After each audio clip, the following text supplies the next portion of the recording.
Cuando Joan Crawford murió, dejó atrás una de las leyendas más pulidas de Hollywood y una de sus guerras familiares más feas, porque después de que las cámaras se apagaron, la mujer que sus hijos recordaban no era la que el mundo creía conocer. Joan Crawford no se convirtió en una estrella por casualidad. Ella misma se construyó para ser una. Desde la pobreza e inestabilidad de la vida temprana de Lucille LeSueur, se transformó en uno de los íconos de Hollywood más disciplinados, glamurosos y ferozmente controlados. En la pantalla proyectaba fortaleza. En público, custodiaba la perfección. Y durante años, esa imagen pareció completa. La leyenda, el hogar, los hijos, la vida que ella quería que el mundo viera. Pero cuando Crawford murió en 1977, la actuación no terminó con ella. Se hizo añicos. Un testamento trazó una línea divisoria en su propia familia. Las memorias de una hija convirtieron el dolor privado en escándalo público. Y los hijos que Joan Crawford crió dejarían no un recuerdo de su madre, sino varios, cada uno tan diferente que incluso ahora, casi medio siglo después, la verdad todavía se siente atrapada en algún lugar entre la devoción, el miedo, la imagen y la supervivencia. Esta no es solo la historia de una estrella de Hollywood. Es la historia de lo que puede pasar cuando una mujer pasa toda su vida creando una leyenda y las personas más cercanas a ella se quedan para vivir con lo que esa leyenda costó. Joan Crawford no nació siendo una leyenda. Nació en la inestabilidad, en una vida que no ofrecía garantías, protección, ni un camino fácil hacia arriba. Mucho antes de los vestidos, las cámaras y la imponente imagen de control que el mundo asociaría un día con su nombre, solo existía una joven llamada Lucille LeSueur, aprendiendo pronto que la supervivencia a menudo pertenece a la persona dispuesta a endurecerse primero. Esa lección nunca la abandonó realmente. La siguió hasta la edad adulta, hasta Hollywood y finalmente hasta la identidad que construiría con una precisión casi aterradora. Cuando llegó al mundo del cine, en la década de 1920, Hollywood ya era una máquina construida para transformar a las personas en fantasías. Los nombres se cambiaban, las historias se pulían, los rostros se estudiaban como si fueran productos comerciales esperando ser mejorados. Lucille LeSueur entró en ese sistema y emergió de él como Joan Crawford, un nombre que sonaba más nítido, más limpio, más deliberado, como si hubiera sido tallado en lugar de elegido. Pero lo que hizo diferente a Crawford no fue simplemente que el estudio la rehizo, fue que ella tomó las riendas de esa reinvención con absoluta seriedad. No solo aceptó la nueva identidad, se dedicó a ella. Muy rápidamente, se volvió imposible de ignorar. Había algo en su presencia en la pantalla que se sentía inquieto, hambriento, poco sentimental. En películas como Our Dancing Daughters, ella encarnó un nuevo tipo de mujer para la era muda tardía, moderna, ambiciosa, llena de movimiento y apetito. Y cuando Hollywood mismo cambió, cuando la llegada del sonido puso fin así a algunas carreras y expuso la fragilidad de otras, Joan Crawford se adaptó. Siguió moviéndose, siguió refinando, siguió demostrando que no era una sensación pasajera, sino una mujer decidida a permanecer en el centro del encuadre sin importar cómo se moviera la industria debajo de ella. Esa determinación se convirtió en la esencia de su imagen pública. Joan Crawford no era el tipo de estrella soñadora y distante que parecía flotar sin esfuerzo por encima de la vida ordinaria. Ella proyectaba algo más duro que eso. Parecía disciplinada, intencional. Parecía una mujer que había luchado por su lugar y sabía exactamente lo que le había costado. En una industria construida sobre la ilusión, eso la hacía extrañamente atractiva. El público veía glamour, pero debajo también podía sentir esfuerzo, control y fuerza. No era una fantasía de enfoque suave, era fuerza de voluntad vestida de satén. Y esa fuerza de voluntad la llevó lejos. A lo largo de las décadas de 1930 y 1940, se convirtió en una de las actrices definitorias de su época, apareciendo en películas que la fijaron permanentemente en la historia de Hollywood. Su actuación ganadora del Oscar en Mildred Pierce solo profundizó ese legado, dándole no solo fama, sino prestigio, el tipo de reconocimiento que convierte a una estrella en una institución. Para entonces, Joan Crawford ya no era simplemente una actriz exitosa. Era un símbolo construido de resistencia, elegancia y dominio. Se había convertido en alguien a quien el mundo esperaba admirar. Pero siempre hubo algo incómodo bajo esa perfección. La imagen de Joan Crawford nunca fue casual. Fue mantenida, custodiada, protegida. Cada fotografía parecía dispuesta a decir lo mismo. Ella tenía el control. Control de su rostro, su cuerpo, su carrera, su entorno, su lugar en un mundo que podía ser despiadado con las mujeres una vez que la juventud cambiaba, una vez que la moda cambiaba, una vez que los estudios comenzaban a buscar el próximo rostro para adorar. Para una mujer que había escalado desde la incertidumbre, el control pudo haberse sentido como seguridad. Pero cuanto más firmemente se sostiene, más peligroso puede volverse. Porque lo que Hollywood recompensaba en la vida pública no siempre era inofensivo en la vida privada. La misma exactitud que hacía que Joan Crawford pareciera magnética en pantalla podía volverse algo más frío lejos de ella. La misma disciplina que la mantuvo relevante durante décadas podía endurecerse hasta la rigidez. La misma negativa a rendirse que le ayudó a sobrevivir la crueldad de la industria podía hacer que la ternura fuera más difícil de alcanzar. Los grandes mitos públicos a menudo se construyen a partir de cualidades que parecen admirables a la distancia y mucho más difíciles de cerca. El mito de Crawford fue uno de los más pulidos que Hollywood jamás produjo, pero fue construido por una mujer que parecía creer que la debilidad invitaba a la ruina. Esa creencia moldeó todo a su alrededor. Su belleza no se presentaba como suavidad, sino como orden. Su glamour no se sentía accidental, sino controlado hasta el más mínimo detalle. Incluso su éxito conllevaba un trasfondo de tensión, como si entendiera en cada momento que nada en Hollywood permanece seguro, a menos que se defienda. Hay algo trágico en eso, porque sugiere una vida vivida no solo en busca de la grandeza, sino con miedo al colapso. Joan Crawford no solo quería brillar, quería permanecer intocable en un sistema diseñado para desechar a las personas en el momento en que parecían vulnerables. Y tal vez por eso sigue siendo una figura tan inquietante incluso ahora. No porque fuera fácil de definir, sino porque no lo era. Era innegablemente formidable, innegablemente talentosa, innegablemente resiliente. Salió de la adversidad y obligó al mundo a mirarla según sus propios términos. Pero una fuerza así rara vez viene sin consecuencias. Las personas que se construyen a sí mismas desde cero a menudo aprenden a desconfiar del desorden, la espontaneidad y cualquier cosa que no puedan controlar.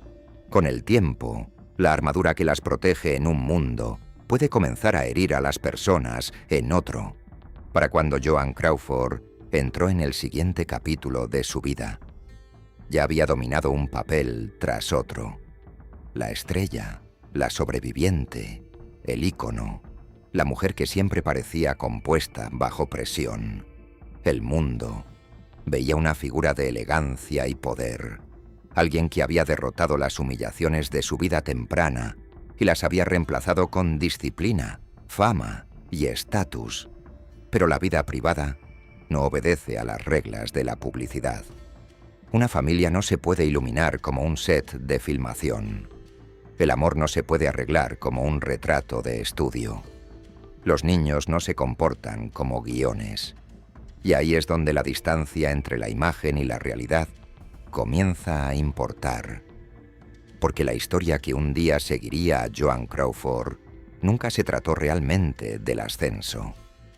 Se trataba de lo que sucedió después del ascenso, cuando una mujer que había pasado décadas perfeccionándose trató de llevar ese mismo instinto de control a las partes más íntimas de la vida. Antes de las acusaciones, antes del legado destrozado, antes de las memorias que obligarían a Hollywood a mirar de nuevo a una de sus leyendas más glamurosas, estaba esta mujer brillante, impulsada, implacable y quizás ya demasiado práctica en el arte de convertir la supervivencia en regla. El público la conocía como Joan Crawford, la gran estrella que había conquistado la pantalla. Pero detrás de esa imagen se encontraba una persona forjada por la inseguridad, la ambición, la reinvención y el miedo a perder todo lo que había construido. Y una vez que entiendes eso, la historia deja de ser un simple cuento de glamour del viejo Hollywood. Se convierte en algo más oscuro. Una historia sobre lo que sucede cuando un ser humano se compromete tanto con una imagen de fuerza que incluso el amor comienza a sentirse como algo que debe obedecerla. Ella había conquistado Hollywood, dominando la única cosa que esa industria respetaba por encima de todo: la imagen. Joan Crawford se había convertido en un símbolo de disciplina, glamour y dominio. Una mujer que parecía moverse por el mundo como si el caos no tuviera derecho a tocarla. Y una vez que esa imagen estuvo segura, buscó algo aún más íntimo, algo que pudiera hacer que la leyenda pareciera completa. Buscó la maternidad. Para la década de 1940, Joan Crawford ya no era solo una estrella, era una institución pública. Y la idea de una mujer famosa, elegante y exitosa formando una familia propia encajaba perfectamente en la historia que el mundo ya quería creer sobre ella. Los niños entraron en su vida uno por uno, y con ellos llegó la promesa de un tipo diferente de legado. Primero vino Christina, luego Christopher, luego las gemelas, Keithy y Cynthia, conocidas en muchos relatos como Cindy. Para el público, la imagen parecía casi ideal. Aquí estaba una mujer que había sobrevivido a la adversidad, se había abierto camino hasta la cima, y ahora parecía lista para dar a los niños el tipo de vida que ella misma nunca había conocido. En las fotografías de esa época, la familia se ve compuesta, pulida, casi emblemática del viejo Hollywood en su forma más convincente. Joan Crawford ya no solo estaba interpretando el estrellato, parecía estar interpretando el triunfo doméstico. Pero las familias no son como sets de filmación. No se pueden manejar con iluminación, postura o retoques. No obedecen a la imagen. Y ahí es donde la promesa de este hogar comienza a oscurecerse. Porque las mismas cualidades que hicieron que Joan Crawford fuera formidable en la vida pública, su exactitud, su autocontrol, su intolerancia al desorden, no se desvanecieron cuando cruzó el umbral de su propia casa. De hecho, dentro de la casa esas cualidades pueden haberse vuelto aún más absolutas. La estrella que había pasado décadas perfeccionándose ahora se encontraba en el centro de un mundo privado donde la perfección ya no podía medirse por aplausos. Tenía que imponerse en silencio. Para entender la tensión dentro de ese hogar, hay que entender lo que Joan Crawford representaba para entonces. Ella no había construido su vida en la comodidad. La había construido en la vigilancia. Cada éxito había sido asegurado contra la posibilidad de humillación, declive o reemplazo. Su carrera le había enseñado que el control no era un lujo, era supervivencia. Esa creencia pudo haberla hecho brillante en Hollywood, pero dentro de una familia podía tomar una forma diferente. El amor puede vivir junto al orden, pero no puede respirar mucho tiempo bajo la obsesión. Los niños necesitan orientación, pero también necesitan espacio para ser inciertos, ruidosos, imperfectos, espontáneos. Para alguien que había pasado su vida luchando contra el desorden, ese tipo de desorganización pudo haberse sentido menos como inocencia y más como una amenaza. Así que el hogar que se formó alrededor de Joan Crawford parece haber llevado dos realidades a la vez.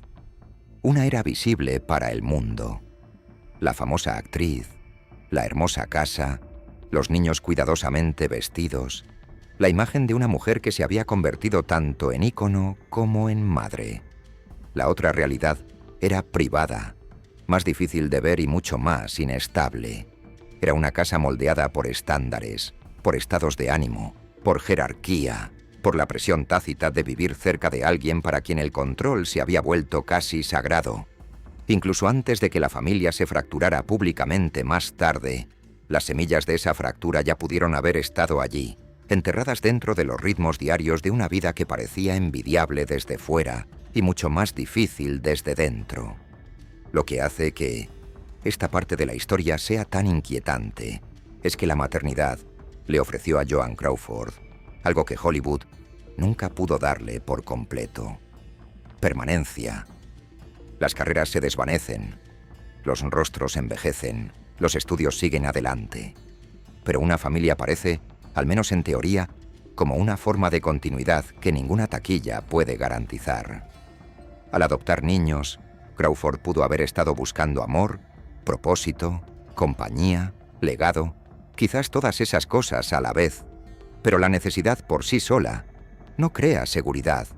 Y la tragedia de tantas personas poderosas es que a menudo traen al amor los mismos hábitos que una vez las protegieron del dolor.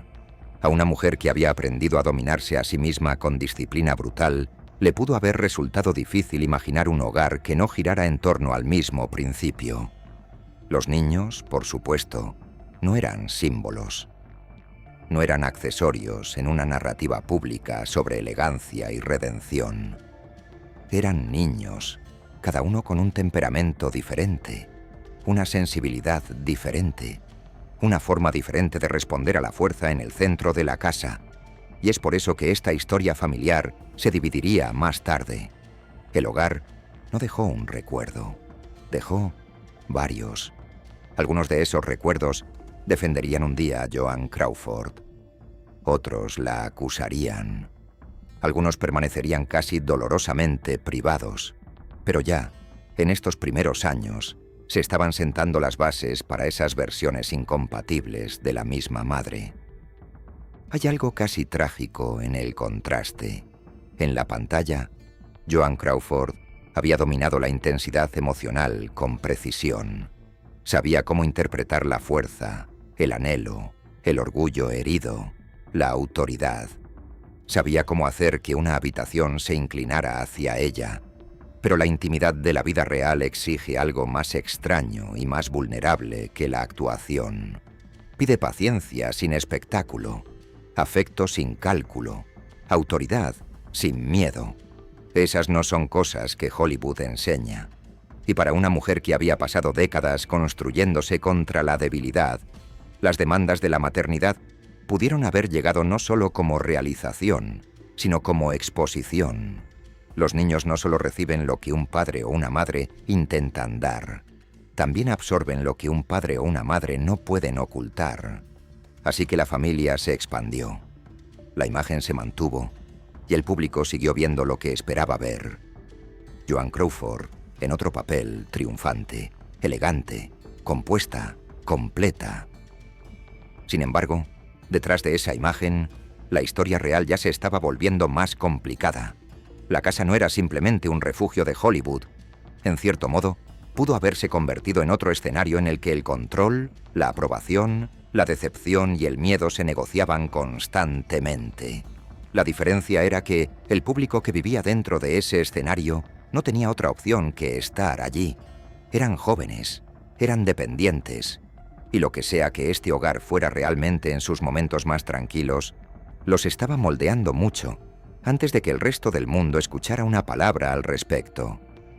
Años después, cuando las memorias, las biografías y las amargas discusiones arrastraran a esta familia a la vista pública, la gente buscaría una única respuesta, un veredicto claro sobre lo que Joan Crawford fue como madre. Pero las familias rara vez dejan veredictos limpios. Dejan impresiones, silencios, lealtades, resentimientos y recuerdos que se niegan a alinearse perfectamente.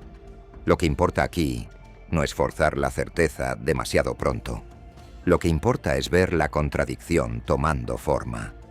Joan Crawford quería crear orden, legado y tal vez incluso amor dentro del hogar que construyó. Pero una vida dedicada a adorar el control puede distorsionar todo lo que toca. Y en esa casa, debajo de la superficie pulida de la perfección del viejo Hollywood, algo ya estaba comenzando a romperse. Para cuando el mundo finalmente escuchó hablar a la familia, el daño ya sería viejo, la amargura ya estaría establecida, la imagen ya estaría resquebrajándose. Pero las raíces de ese colapso estaban aquí, en los años en que Joan Crawford intentó convertir a una familia en algo tan impecable como una fotografía. Y las fotografías, por muy hermosas que sean, nunca dicen cómo se sentía la habitación una vez que la cámara se había ido. Desde fuera, el hogar de Joan Crawford todavía parecía una extensión de su imagen pública, ordenado, elegante, disciplinado, casi ceremonial en la forma en que se presentaba al mundo. Pero dentro de esa casa, los niños comenzaban a experimentar algo muy diferente a la historia que se vendía en las fotografías. Lo que hacía difícil de ver entonces, y difícil de juzgar incluso ahora, es que el hogar no pareció romperse en un instante dramático. Parece haberse dividido lenta, emocional y desigualmente, con un hijo experimentando a una madre de una manera y otro hijo experimentando a alguien más completamente. Eso es lo que hace que esta historia sea tan inquietante. No se trata solo de acusación, se trata de recuerdos incompatibles formados bajo el mismo techo. A medida que Christina crecía, se convertiría en la voz más estrechamente asociada con la Joan Crawford privada. La hija que más tarde afirmaría que detrás del glamour había habido volatilidad, miedo, humillación y castigo. En Mommy Dearest, publicado en 1978 después de la muerte de Joan Crawford, Christina describió un hogar gobernado menos por el afecto que por el control emocional, donde la aprobación podía sentirse condicional y donde el orden conllevaba una fuerza que iba mucho más allá de la disciplina ordinaria. El libro de memorias transformó la comprensión pública de Crawford casi de la noche a la mañana, porque no solo acusaba a una estrella de crueldad, acusaba a una leyenda de construir la maternidad alrededor de la misma dureza que había construido su fama. Lo que le dio a la historia de Christina un poder tan duradero no fue solo la severidad de lo que describió, sino la lógica emocional de la misma. Su relato sugería que Joan Crawford podía ser atenta, generosa, incluso magnética, pero que estos momentos existían junto a algo mucho más frío y mucho más desestabilizador. Esa contradicción importaba, hacía que el hogar se sintiera impredecible, y para un niño, la imprevisibilidad puede ser tan aterradora como la dureza abierta, porque te enseña que el amor no llega con seguridad, llega con condiciones que quizás nunca entiendas por completo. Con los años, Christina nunca abandonó ese relato. Continuó defendiéndolo públicamente, insistiendo en que lo que describía no era exageración, sino memoria. Christopher permaneció más callado, y ese silencio le dio a su lugar en la historia su propio tipo de gravedad. No se convirtió en el narrador público del dolor de la familia como lo hizo Christina. Sin embargo, se mantuvo del mismo lado de la división cuando la fractura de la familia finalmente se hizo pública. Informes posteriores lo describen como también distanciado de Crawford y, al igual que Christina, fue excluido de su testamento. A diferencia de Christina, sin embargo, Christopher no dejó un texto definitorio con su propia voz. Se movió a través de la historia como una figura parcialmente oscurecida, alguien cuya ausencia del centro de atención Dice casi tanto como una confesión podría haberlo hecho. En familias marcadas por personalidades fuertes, a menudo es el relato más ruidoso el que sobrevive a la historia.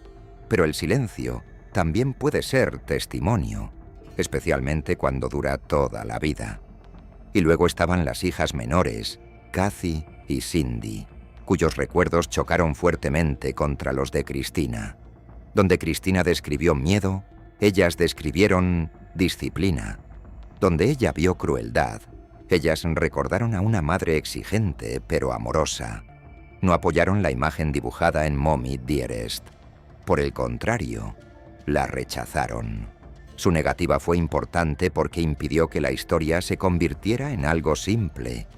Si todos los hijos de Crawford hubieran contado la misma historia, el público podría haber llegado a un veredicto rápidamente. Pero no lo hicieron. Dejaron no una Joan Crawford, sino varias. Para algunos era dañina y emocionalmente destructiva.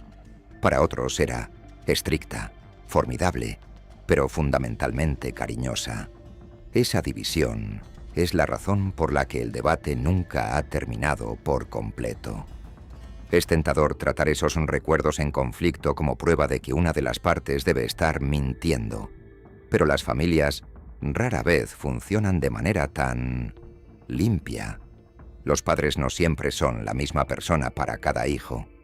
El favoritismo cambia la memoria. La edad cambia la memoria. El miedo cambia la memoria. También lo hace la dependencia. También lo hace el temperamento. También lo hace la etapa de la vida en la que se encuentra un padre o una madre cuando llega a cada hijo. Para cuando las gemelas tuvieron la edad suficiente para formarse impresiones duraderas, Joan Crawford era mayor, más establecida, y ya no estaba luchando con la misma desesperación que había definido sus años anteriores. Eso no prueba la transformación. Sí hace, sin embargo, que la diferencia sea plausible. Y en esta historia, la plausibilidad importa, porque la certeza siempre ha sido lo único que queda justo fuera de alcance. Aún así, incluso sin un veredicto final, la forma emocional del hogar se vuelve más clara cuanto más de cerca se mira. Este no era un hogar intacto por la tensión. Era un hogar organizado alrededor de una mujer cuya relación con el control era inusualmente intensa y cuyos hijos parecen haber aprendido, cada uno a su manera, lo peligroso que podía ser salirse del ritmo de sus expectativas. Algunos se adaptaron con más éxito, algunos se resistieron, algunos aguantaron permaneciendo en silencio, algunos hablaron más tarde, pero todos ellos fueron moldeados por la misma fuerza central, una madre cuyo dominio público pudo haber hecho que la vulnerabilidad privada fuera más difícil, quizás incluso intolerable. Es por eso que la historia de los hijos de Joan Crawford sigue siendo mucho más inquietante que el escándalo de celebridades ordinario. No es simplemente el espectáculo de una estrella derribada por un libro de memorias revelador. Es el espectáculo de la memoria misma dividiéndose en público. Una hija dice que la mujer detrás de la imagen era una fuente de miedo. Otras dos dicen que no lo era. Un hijo permanece en su mayoría en silencio, pero se mantiene del lado del distanciamiento, y el mundo, mirando desde fuera, se ve obligado a confrontar una posibilidad que no le gusta mucho, que la verdad puede no ser lo suficientemente simple como para encajar en una única actuación de inocencia o culpa. Para cuando llegaron los últimos años de Joan Crawford, las líneas emocionales dentro de la familia ya se estaban endureciendo. Cualquier calidez que existiera en esa casa se había distribuido de manera desigual. Cualquier confianza que alguna vez existió se había vuelto frágil, y cualquier herida que se había abierto no se estaba curando en silencio. El público todavía veía glamour, todavía veía historia, prestigio, el rostro que había dominado las pantallas durante décadas, pero dentro de la familia, la historia se dirigía hacia algo mucho menos pulido. Se dirigía hacia la separación, hacia el resentimiento, hacia un acto final en el que Joan Crawford tomaría una última decisión que forzaría la división privada a la luz pública y aseguraría que la batalla por su memoria la sobreviviría. Cuando Joan Crawford murió en mayo de 1977, el silencio que dejó atrás no se sintió como paz. Se sintió como el momento antes de que una habitación sellada fuera abierta a la fuerza. Para entonces, el público todavía la conocía como una de las grandes sobrevivientes del viejo Hollywood, una mujer que había convertido la adversidad en estilo, la ambición en poder y el poder en leyenda. Pero la muerte tiene una forma de despojar de ceremonia a una vida, y el acto final de Crawford no preservó la imagen que había pasado décadas protegiendo. Expuso la fractura debajo de ella. Su testamento hizo que esa fractura fuera imposible de ignorar. Christina y Christopher, los dos hijos más estrechamente asociados con el distanciamiento, fueron excluidos por completo. El lenguaje de Crawford fue frío, deliberado e inolvidable. No les dejó nada por razones, como escribió, que les eran bien conocidas. En una sola frase, el conflicto privado dentro de esa familia se convirtió en registro público. Esa línea cambió todo, porque hizo más que dividir una herencia. Dividió la memoria. Una madre había muerto, y en lugar de dejar un legado claro de afecto o reconciliación, dejó un documento legal que parecía confirmar lo que se había sentido durante mucho tiempo dentro de la familia.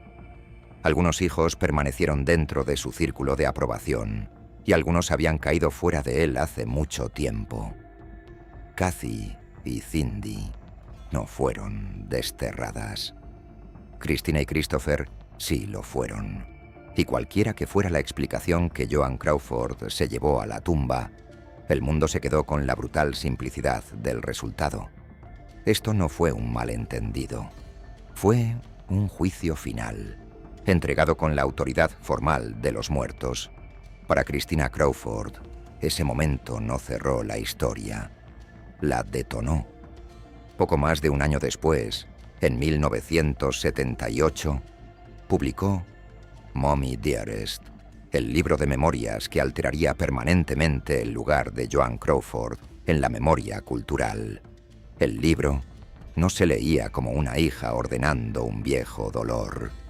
Se leía como una acusación, una que acusaba a uno de los íconos más pulidos de Hollywood de construir su hogar sobre el miedo, la humillación, la inestabilidad emocional y la crueldad.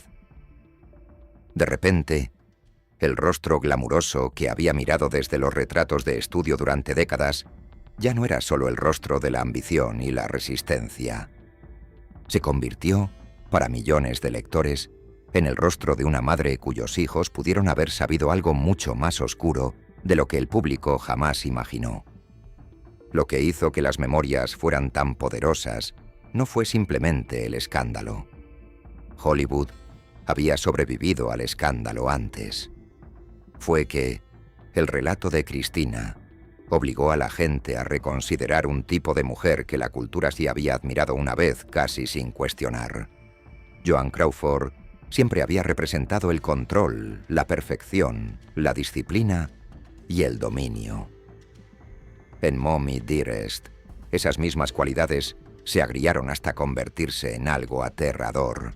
El control se convirtió en dominación, la disciplina se convirtió en amenaza emocional, la perfección se convirtió en obsesión, y debido a que las acusaciones no venían de una columnista de chismes o de una rival amarga, sino de una hija, conllevaban una fuerza moral que el rumor de celebridades por sí solo nunca podría lograr.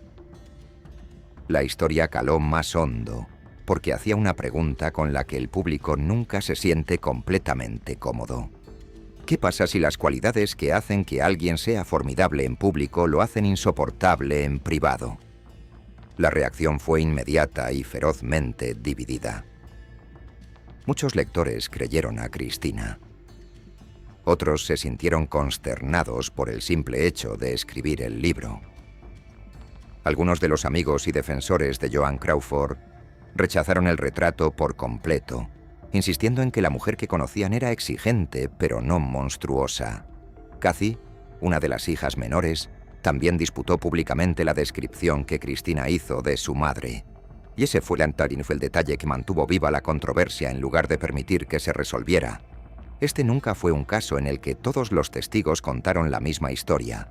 Incluso después de la muerte, Joan Crawford continuó existiendo en pedazos como ícono adorado, como madre exigente, como posible abusadora, como mujer incomprendida, como todo esto a la vez dependiendo de quién la estuviera recordando. Luego vino la película.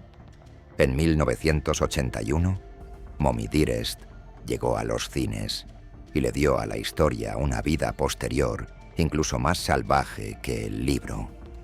Llevó el hogar de Crawford a la cultura de masas con una fuerza que las memorias por sí solas no podían. Pero el cine cambió el tono. Lo que había sido profundamente doloroso en la página se transformó, para muchos espectadores, en algo exagerado, truculento, incluso kitsch. La actuación, la intensidad, las imágenes, todo se fijó en la cultura popular de manera tan poderosa que la seriedad de las heridas subyacentes quedó parcialmente enterrada bajo el espectáculo. Esa es una de las crueldades de esta historia. El intento de una hija de narrar el sufrimiento se convirtió, para muchos, en una forma de entretenimiento. La imagen se resquebrajó, pero no se volvió más simple, se volvió teatral, distorsionada y casi imposible de discutir sin arrastrar la actuación, la imitación y el ridículo. Mientras tanto, Joan Crawford misma ya no estaba presente para defender, negar, explicar o suavizar nada. Había dejado el mundo en decadencia, cada vez más aislada, con su carrera atrás, su salud empeorando y su poder público muy disminuido de lo que alguna vez había sido. Los relatos de sus últimos años describen a una mujer que vivía con soledad, mala salud y la humillante erosión de la relevancia que Hollywood tan a menudo inflige a las estrellas que envejecen. Ese contexto no borra lo que otros pudieron haber sufrido a su alrededor, pero agrega algo doloroso a la imagen. La mujer que había pasado toda una vida forzándose a la visibilidad parece haber terminado sus días en retiro, llevando sus quejas y su orgullo a una soledad que no ofrecía reconciliación final. Y eso es lo que hace que este capítulo de la historia sea tan devastador. No es simplemente que una mujer famosa murió y dejó atrás controversia. Es que nadie ganó realmente. La imagen de Joan Crawford sobrevivió, pero dañada. El testimonio de Cristina fue escuchado, pero a menudo se burlaron de él o se lo sensacionalizó. Christopher permaneció en su mayoría en silencio, su silencio flotando sobre toda la historia familiar como una pregunta sin respuesta. Cathy y Cindy conservaron un recuerdo diferente de su madre, pero nunca pudieron evitar por completo que la versión más oscura la definiera en la imaginación pública. Al final, el testamento, las memorias y la película no resolvieron la verdad. La dispersaron. Convirtieron el dolor privado de una familia en un argumento cultural permanente. Para principios de la década de 1980, Joan Crawford ya no era solo una estrella de la edad de oro de Hollywood. Se había convertido en algo mucho más inquietante, un campo de batalla de la memoria. Su rostro todavía pertenecía a la historia del cine, pero su nombre ahora también conllevaba otro significado, uno ligado a la maternidad, el miedo, la lealtad, la amargura y la posibilidad de que detrás de una de las imágenes más inmaculadas jamás vendidas al público hubiera habido un hogar que ninguna fotografía podría capturar verazmente. Su muerte había puesto fin a su vida. No había puesto fin a la lucha sobre quién era ella realmente. En todo caso, apenas había comenzado. Y es por eso que la historia de Joan Crawford nunca terminó realmente en 1977. La muerte cerró su vida, pero no cerró el argumento. En todo caso, aseguró que el argumento sobreviviría a todos los involucrados. Durante décadas después de su funeral, Joan Crawford permaneció suspendida entre dos identidades que se negaron a fusionarse en una sola. En una versión, era una mujer dura y brillante que sobrevivió a la pobreza. Conquistó Hollywood y se construyó a sí misma como una de las estrellas más disciplinadas que la industria jamás produjo. En la otra, era la madre descrita en Mommie Dearest, una mujer cuya necesidad de control dejó un profundo daño dentro de su propio hogar. Ambas versiones perduraron. Ninguna borró a la otra. Esa tensión es la razón por la que su historia todavía se siente viva. No porque los hechos sean simples, sino porque no lo son. Christina Crawford llevó ese conflicto durante más tiempo y de manera más pública que nadie. Después de que el libro y la película fijaron su infancia en la imaginación pública, continuó hablando sobre lo que dijo que le había sucedido, insistiendo a lo largo de los años en que el dolor real de su crianza fue mucho más serio que la reputación kitsch que la película finalmente adquirió. En entrevistas posteriores, argumentó que la tendencia cultural a reírse de los excesos de la película había oscurecido la realidad del abuso infantil y las consecuencias duraderas de crecer con miedo. Esa persistencia importa, si uno la ve como testigo, acusadora o una mezcla complicada de ambas. Ella nunca trató la historia como entretenimiento. Para ella, siguió siendo testimonio. Y sin embargo, la voz de Christina nunca se convirtió en la única voz sobreviviente. Cathy Crawford defendió públicamente a su madre y rechazó el retrato de Christina, mientras que Christopher se mantuvo en gran medida fuera de la conversación pública. Un silencio que se convirtió en parte de la mitología de la familia por derecho propio. El resultado es uno de los legados más inquietantes de todo el viejo Hollywood. Una familia que nunca llegó a una verdad compartida, al menos no una que estuviera dispuesta a darle al mundo. El público se quedó con recuerdos opuestos, lealtades opuestas y una incertidumbre permanente que ningún documental, ninguna entrevista y ninguna biografía ha podido disolver por completo. Esa cualidad no resuelta es lo que le da permanencia a la historia. Si Joan Crawford hubiera sido expuesta como meramente cruel, el escándalo podría haberse extinguido. Si hubiera sido vindicada limpiamente, las memorias podrían haberse desvanecido en el largo cementerio de la controversia de celebridades. Pero ninguna de las dos cosas sucedió. En cambio, Crawford se convirtió en algo mucho más inquietante. Un ejemplo de cómo la fama distorsiona la verdad incluso después de la muerte. La cámara la había amado demasiado bien. El sistema de estudio la había pulido demasiado cuidadosamente.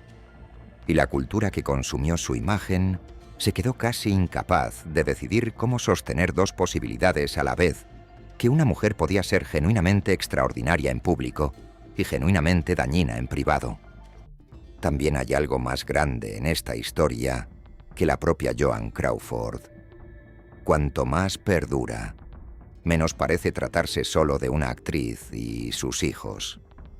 Se convierte en una historia sobre la violencia que puede esconderse dentro de la belleza, sobre el costo de convertir a los seres humanos en íconos, y sobre la forma en que los niños a menudo se ven obligados a vivir dentro de mitos que no crearon. Los hijos de Crawford no eligieron su imagen pública, pero se les obligó a vivir bajo ella. Y cuando algunos de ellos intentaron hablar en contra más tarde, no solo estaban desafiando a un padre o una madre, estaban desafiando a Hollywood, a la nostalgia y a la reconfortante mentira de que el glamour y la bondad van naturalmente de la mano. Esa puede ser la parte más oscura de todo. Joan Crawford pasó su vida creando un rostro que el mundo recordaría. Ella tuvo éxito. El rostro perduró. La leyenda perduró. Pero también lo hicieron las preguntas. ¿Qué costó construir esa imagen? ¿Qué costó vivir junto a ella? ¿Y qué le sucede a una familia cuando una persona dentro de ella es tan mucho más grande que la vida ordinaria que los recuerdos de todos los demás comienzan a aparecer a los extraños como versiones contrapuestas de ficción? Estas son las preguntas que siguen atrayendo a la gente a Joan Crawford, no porque la respuesta esté oculta en algún lugar esperando ser encontrada, sino porque la ausencia de una respuesta revela algo doloroso y reconocible sobre las propias familias. Rara vez son simples. Rara vez son unánimes. Y la verdad, dentro de ellas a menudo se fractura mucho, antes de que alguien intente contarla.